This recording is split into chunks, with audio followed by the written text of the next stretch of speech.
Hey, Whit here, singer for Ugly Kid Joe in Exeter. Right, Whit. How's the joint headline tour with Skid Row turning out? It's cool. Don't forget that we have an opening band called Dead City Ruins from Melbourne, Australia. They're inspiring a bunch of hooligans. They got themselves over here. They live in their van, Yeah. and they're true rock and roll. So the three bands are getting on famously. Did you have anything to do with picking them, or? Yeah, we did. did? There was a couple different bands that were up, and you know, I mean, the first word you could say to me that would make me happy about a band is Australia. Yeah. You know, so yeah, they're great, amazing. Right. How do you end up on the road with Skid Row? How? Yeah. Our tour, excuse me, our booking agent. Yeah. Yeah, Nothing we to do with- share the same booking agent. Yeah. Right. Less work for him. Yeah. I bet. Since the band reformed, you've released the awesome Stairway to Hell. Right. Are there any plans for any more new material? Absolutely. Yeah. Anytime soon? Well, I mean, that's a loaded question. I mean, yes is the short answer. You know, I got all the guys with stringed instruments writing riffs. Right. We can self-produce, you know, Yeah. so, you know, the time is now. Do you write whilst you're on the road? I do. I write every day. Yeah. Cool. You know, I think everybody kind of does, and then you throw it all in a big, Yeah. you know, moment and see if it works. So do you jam it out in the sort of sound check and? You know what? We've not done that yet, but the bass player, Yeah. Cordell Crockett, has some riff that we're supposed to be doing that. Right. I guess we're going to do it today, but Yeah. maybe tomorrow. Uh-huh. But yes, we utilize that time signature for that sometimes. Sure. Yeah. You allow photographers access to the stage and shoot the whole set. This created some fantastic images, and it's rare to get such access to the band. Is there a reason you allow this? Because it's logical. Yeah. You know, I've just, you know, I pulled back the veil recently, you know, in the last couple of years. Like 20 years ago, we were just drinking beers and doing what you do, and we had managers and all that crap that goes with that. Now we're self-managed. We're self-produced, and we're inside that. You know, I'm very clear and curious what surrounds this. And we were doing a summer run 2 years ago, 2012, June 6, 2012 to July 8th, 2012, clubs, soccer stadiums, big shows, small shows, and I was fascinated by the fact that the photographers were only afforded the first 3 songs, because I never said that. No. I've never said that in my life, and I would never say that. And I was like, why is that? You know, I mean, that's cool. Some other bands said that. Okay, Yeah. fair enough. But I didn't. Most bands say that. No, but I don't say that. No.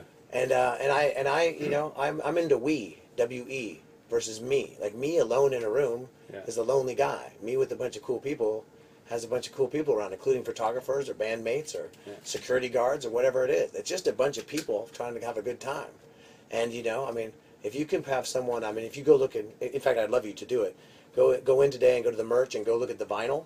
We have a vinyl for the EP, whatever it is, 9 songs, and open it up.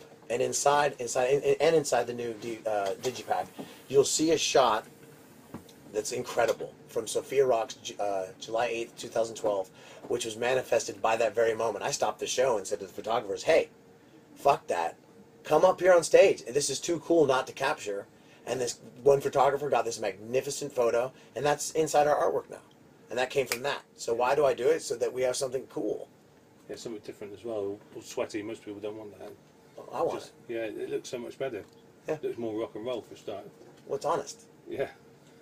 Obviously, you miss friends and family when you're on tour, but what else do you miss? I don't miss anything. No? No, I love tour. You'd rather be on tour than at home then? Yes. Yeah. Did you miss it when the band split, or did you carry on in other Totally formats? missed it. Yeah? It broke my heart. Yeah. Like a huge piece of me was missing. You know? Right. It was sad. Did you carry on writing? I was in a couple different bands. You know, I did bands. You know, I put a bunch of different planes on the tarmac, try to get them off the tarmac. Burn. They were gassed up, the engine didn't work, whatever.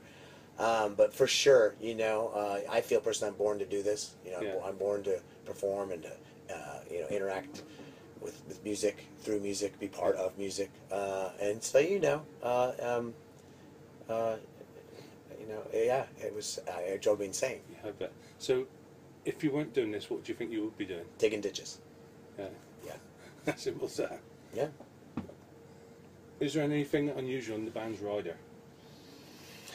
Well, you would think we'd have sex, drugs, and rock and roll, so yogurt.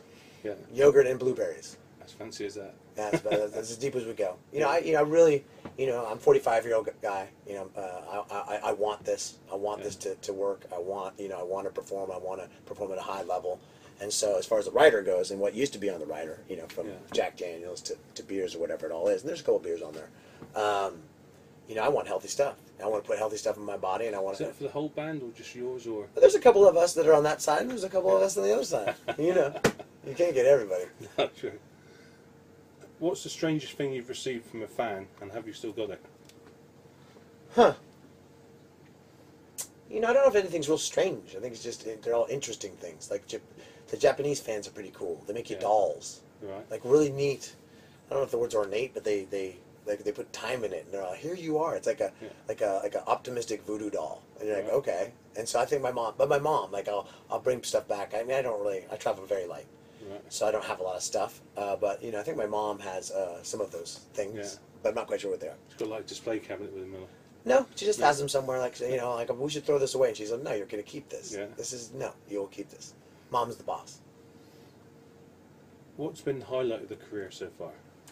Probably 3 different tiers. There's 92, when we first, you know, became a band, got a record deal, and immediately got on a tour with Ozzy Osbourne and Motorhead as kids. As kids, you know, and Ozzy Osbourne, who was sober, sending us 2 cases of beer to our dressing room and saying, welcome to the madness, right? That was incredible for us.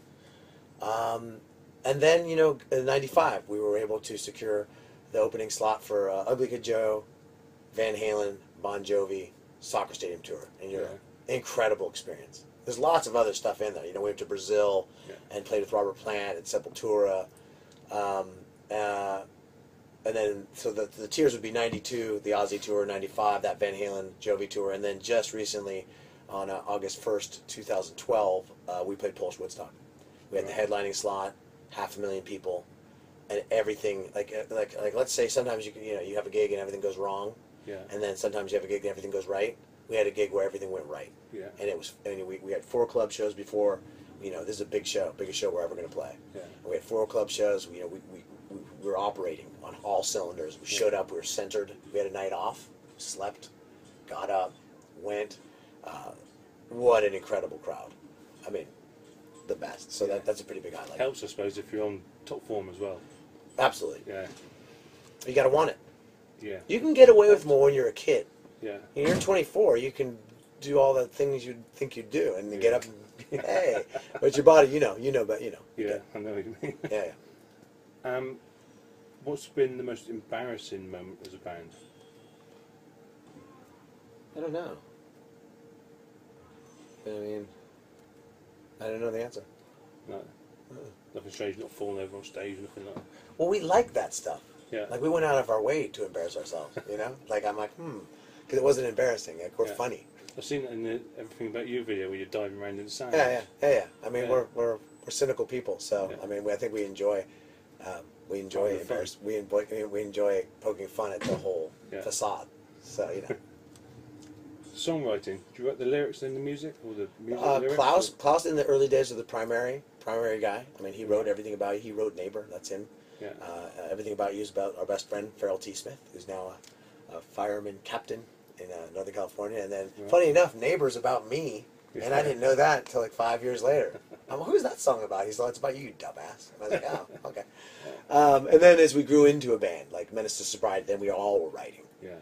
And now and then that's the case now. You know, we have an incredible talent pool. We have Dave Foreman. Dave Foreman wrote Milkman's Son, you know what I'm saying? So, you know, once again, Do you sit around in a group sort of and write that? Or? Every song's different. Yeah. Yeah, somebody will come up and say, here is the song. And you go, cool, let's go play it. And sometimes there's pieces of a song, and you're like, oh, I'm the king of like throwing in pieces and chunks at the moment. I'm like, I'm of the moment, you know. But yeah, it's an infinite question because every song's a little different. Do you find with that then, if you bring say 2 or 3 chunks along, that they'll all end up in one song, or will they end up in different songs? Or? With me, there's all these back burners just sitting there simmering in my psyche. Yeah. And all these parts want to get born.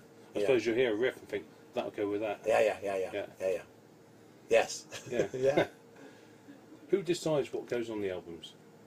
We. Yeah.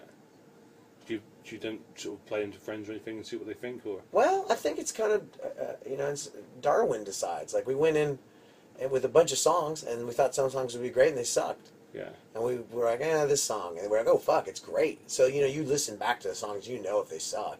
So a lot of time bands will demo them whilst they're on the road, and and see how they go down? No, I mean that'd be the dream, is to go Yeah. play them live, right? That would be the ultimate dream, because then you go. But you know, we're more lightning in the bottle. Like all like on the Stairway to Hell. Yeah. Every time that you hear a vocal on that record, it's the first time it was ever sung. Yeah. Cool. And there's something cool about that. There's an edge to that. So that's first take right the way through. Well, More or less. But the producers I work with, Dave Fortman or Lee Richards, whoever it is, they don't let me fuck around. I'll sit there and torture a producer forever. Yeah. I can do it better. I can do better. And they're like, "Shut up, dude. It's perfect, right?" Yeah. So I, I will sing and I won't know, but but whoever I'm working with typically will know. They'll be out, dude. Yeah. That was the one. I'm like, okay. Do they play with your voice much after you put the track down? No. No, just as it sounds. Well, no, you might put some delay or reverb on there, sure. Yeah. Or I might double a vocal or sing a harmony to it, sure. Yeah. But there's no. I'm a singer. Yeah. Yeah. Yeah, it's good to hear. If you could be in any other band, who would it be? AC/DC. AC/DC? Yeah. I thought you said Motorhead. AC/DC. Any reason for that? I love AC/DC. Yeah. Yeah. Well, I mean, what are my bands, vocally speaking, and rock speaking? AC/DC, Black Sabbath, and Priest. If you listen to the Stairway to Hell, you can hear every one of those influences. Yeah, I suppose, but singing's so much better on Stairway to Hell. What? Singing's so much better on Stairway to Hell. You haven't got the graveliness to. I don't rate any of the three you've said as that great singer. I think that, well, for me, that's great. That Yeah. my rating system, they're the best Yeah. singers ever in the whole world. Yeah. The greatest. Yeah. Bon Scott. Oh, Yeah, I'm thinking more later about Bon Scott. He was just good, Bon Scott. Bon's the best thing Yeah. ever. Street poet. Yeah. He's tuned too. His vocal is tuned. If you listen to that old stuff with Bon, like Yeah. Valentine's and Fraternity, the bands he was in, the hippie bands back in the Yeah. day, he is a singer. Yeah. And the cool thing about the thing that a lot of some of these singers have on me, and they will forever have on me, is that Bon was a drummer too. Yeah. Like if you're a drummer and you sing like Dave Grohl, like Yeah. if you're a drummer and you sing, you know where to hit your marks. You know, I'm like, what am I doing? So yeah, I mean, Bon is just tone wise, and his pocket, his vocal pocket is Yeah. incredible. Yes, I've not noticed that. What album would you most like to have written? Really? Pink Floyd, The Wall. Yeah. Yeah. Yeah, I understand why. It's classic. What was the first album you ever bought? With my own money, Yeah. Kiss Alive 2. Right. Yeah. And single? First single I ever bought. Yeah. Cats in the Cradle. Yeah. Yeah. The original version. Harry Chapin, yeah. Yeah. Is that why you end up covering that? 'Cause- Absolutely. Yeah. Yeah. My sister and I used to listen to that song.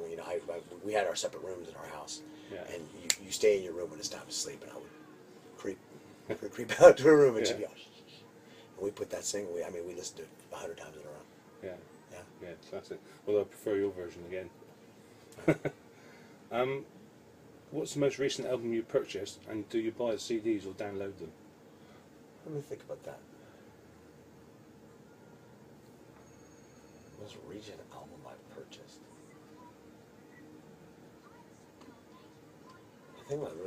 Literally the most recent album I purchased probably Thin Lizzy Dedication. Yeah. Yeah. Is that recently or a long, long time ago you just haven't bought anything for a long time? I don't have any stuff. Right. Yeah, I live out of a backpack, so I don't really buy stuff. Right. I just got this iPhone like within 2 years ago because we're managing the band now. Yeah. So I need to have this. I had a flip phone. I love the flip phone. Right. No, I've never downloaded a song in my life. And I get Klaus. I have an old version of the iPod. Yeah. The little weird, the one that's like this. Yeah, I know what you mean. And I get Klaus to load it up with songs. Right. That's my move. He's the man in the computer man then. Well, and that's funny. That's funny in itself. Yes, for me, he's the computer guy, and he's all, "Come on, can you do it?" I don't know how. Yeah. Can you just put some cool music on? And he'll put rap music or Priest or whatever for the gym. I like going to the gym, and I like an elliptical machine, and I love listening to Yeah. I love what I love. What's the best new band? Queens of the Stone Age. Period. They're the greatest thing ever.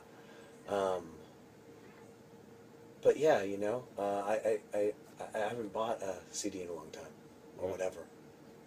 So, if you could tour with anyone, you mentioned Queen of Stone Age. Who would you love to tour AC/DC. with? AC/DC. Yeah, of course. With Motorhead as well, I suppose. Of course. Yeah. Yeah. And to finish up, is there anything you'd like to plug? Dead City Ruins. support them. Skid Row, support them. Ugly Kid Joe, please support them. If you like any of these bands, go ahead and do that. And if these aren't your inspirational bands, find a band you love and support it. Find something you love, because here's the thing, no one's out. I'm not really money driven to begin with. I refused this time through to get ripped off for sure. But that said, if you're a fan of music, as I am, and there's a band touring, go see the band. Go see live music. Go buy their T-shirt. That's why I appreciate you coming this way, because most bands avoid this end of the country. They'll come to the UK and they play Bristol. If we're lucky, they play London, Manchester, Glasgow, perhaps, and go home again. Right. So you get supporters down here. Yeah. No. I mean, see, I love touring. Yeah. I love that we're doing 29 shows in 36 days. It's the best. Have you got a long break after that? I go home on the 26th of November out of Vienna, and I go to San Francisco Bay Area, and I go straight to my mom for Thanksgiving. Yeah. And then I think we do have quite a break. Yeah. Yeah. And that'll be writing. Writing, and for me, I'm an adventurer of sorts. Right. I go do stuff. So I'll go somewhere weird. Yeah. Yeah. Yeah, that's great. Right, thank you very much for your time. Thanks, buddy. Great interview. Great, and you got a great, I do a lot of interviews, and a lot of questions are similar, but sometimes there's a different cadence with whoever you're talking to. Right. You got a great vibe.